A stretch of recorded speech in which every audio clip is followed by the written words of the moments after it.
Okay, so we got a bunch of different types of news for Nintendo, including Animal Crossing, Nintendo Direct, and even Nintendo themselves. Anyways, let's get straight into this.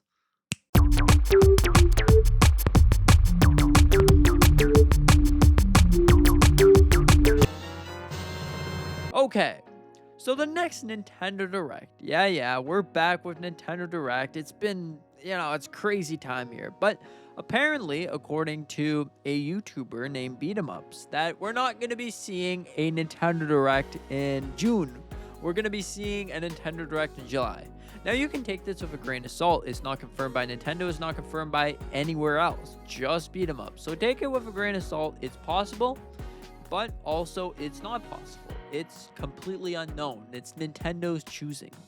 Okay, so the next thing we gotta talk about here is Animal Crossing. Now, Animal Crossing is supposedly going to be a little sneak peek inside of this direct. Now, this is pretty interesting to me because by the time that Animal Crossing gets announced and releases, it'll be 6 years after the current Animal Crossing New Horizons, which is really, really great. Animal Crossing is a fantastic game and it really blows up the Nintendo space. Remember back in 2020 when everybody was stuck inside and they were all playing Animal Crossing, and that's fantastic. Thousands upon thousands of hours on Animal Crossing. Hey, seeing that on Nintendo Switch 2 this early in the life cycle is pretty great. Okay, so another thing that we got to talk about here is, okay, so during this supposed Nintendo Direct, we are apparently going to be getting a shadow drop of the Pokemon GameCube games, which is pretty great because who doesn't want to see more games on the GameCube application on Nintendo Switch 2? Then you can play all your favorite Nintendo Switch 2 GameCube games all together in one, which is fantastic.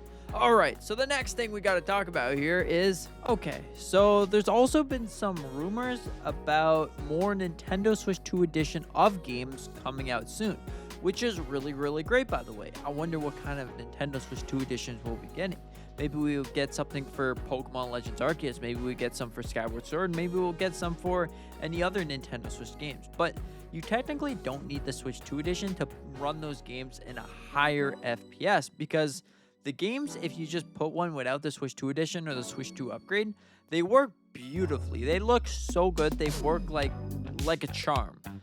But yeah, anyways, there's apparently some rumors about getting more Nintendo Switch 2 edition of games. Nintendo's working on something about that, which is pretty fantastic. All right. So the next thing we got to talk about. Now, this isn't technically big breaking news, but I'm going to just throw it there just in case you wanted to hear it. Now, in my opinion, also some leaks and rumors and some sort, The Legend of Zelda, A Link Between Worlds. Now, for some reason, I've always caught myself making random videos about The Legend of Zelda, but this one, The Legend of Zelda, A Link Between Worlds, is supposedly going to be a remake on Nintendo Switch 2. Now, it's not confirmed if it's going to be this year, next year, or 2027. But it seems that Nintendo is working with a 3DS developer to get this game running on Nintendo Switch 2. So that right there is pretty interesting. Seeing a Legend of Zelda, A Link Between Worlds, one of the greatest Legend of Zelda games on Switch 2. Overall, really awesome. Alright, so the next thing is pretty breaking news. So if you watched my last news video, you might have known that I was talking about Nintendo Switch 2 used games can brick your system.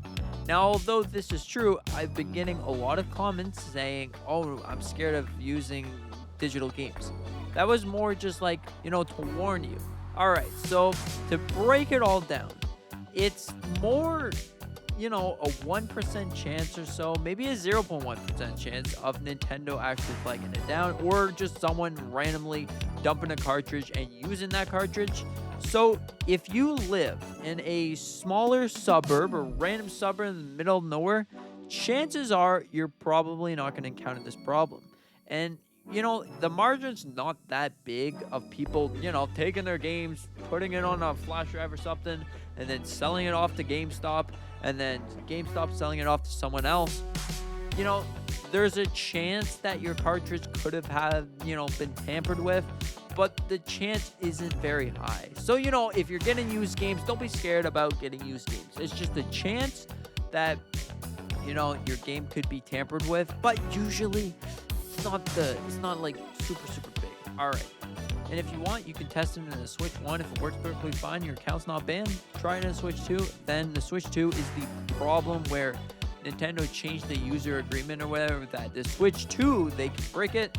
The Switch 1, if you're still using the Switch 1, you don't have to worry at all about this. They won't break your system. It's only like the account situation. So anyways, I wanted to just clear some stuff up right here. All right. I hope I did pretty good justice of that. Anyways, okay, so the next thing we got to talk about here is the Nintendo Switch game key card. Now, this has been a hot topic for so long, but recently it's hitting the news a little bit more than usually. So, anyways, the game key card, as you probably know, is there's no physical game on the cartridge. But the game key card itself, right now, there's been some discoveries about potential problems with the game key cards. So we already knew that there was some problems because you don't technically own the game either. If you buy a game key card, you're just buying a little piece of plastic that you pop into your Switch. But there's a chance that game key cards, Nintendo can just take the game away from you. Like completely take the game away from you, which I don't know if any other company has been doing this for a while. I'm pretty sure Sony, Xbox, and whatever had game key cards for the longest time. But this is really interesting to me because it's just a little tiny source code that they can take it away from you. And, it's not like a digital download, which is on your account, which you can also get taken away from you. You can just deactivate the access for the game to download from the eShop. So hopefully Nintendo doesn't use this to their advantage anytime soon. I'm sure it's going to be a major problem in the next couple of years or the next 10 decades. But for now, you shouldn't be worried about game key cards. Game key cards are perfectly fine. It's kind of horrible. I'd rather see the entire game on the cartridge. But at the same time, don't you think that a game key card should be cheaper than actually putting the physical cartridge there? So what I'm really saying here, what if they made the game cheaper instead of making you pay more for a game that's not actually on the cartridge? You know what I'm saying? Anyways.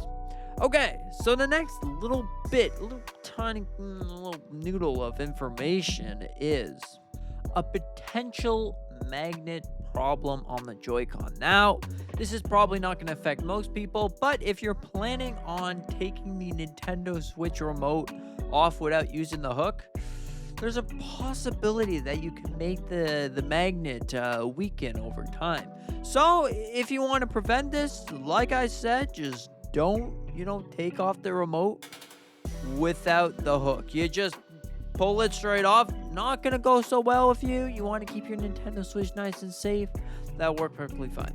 Okay, so the fact that the battery life for Switch 2 has been, in the talks recently, the way to fix that is actually if you want to use your thing at 90%, well, it's going to stop charging at 90%. And if you have a game open, the battery is just going to keep draining. Unless you take it out of the dock and then put it back in, it's going to charge all the way up to 90% again. And then it'll drain if you keep it in the dock. And it's pretty much it's not charging. That's pretty much what's going to happen. But if you let it charge to 100%, well, then it's going to charge to 100%. So the battery life, I'm pretty sure Nintendo has actually fixed it. Maybe that's just me, but whatever. Okay, anyways, that's been a lot of news for right now. And I hope that you enjoyed our news coverage. And with that being said, I hope you have a fantastic day and hope to see you in the next one. Woohoo! Nintendo news is great.